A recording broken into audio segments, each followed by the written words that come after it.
In the mayor's race of 1917, Democratic opponent John Hylan attacked the Gary Plan as a plot to turn out cheap labor for large corporations. I say to you, Mr. Mayor, hands off our public schools. Our boys and girls shall have an opportunity to become lawyers, doctors, clergymen, musicians, poets, or men of letters, notwithstanding the views of the Board of Education.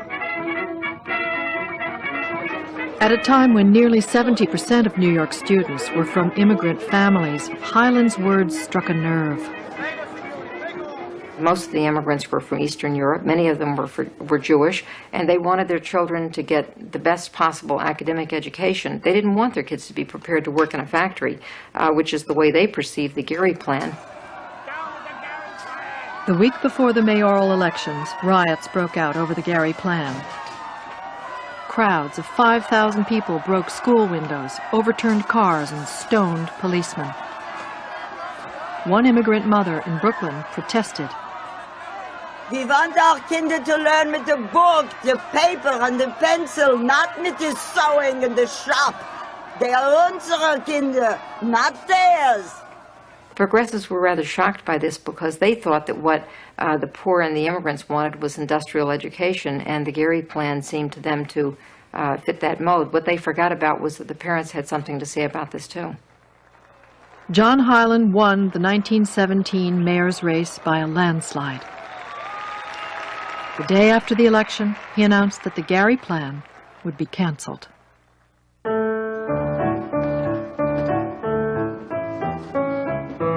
New York schools returned to a more traditional curriculum, in use since the turn of the century. Here, as in Gary, educators faced the task of socializing large numbers of immigrant children.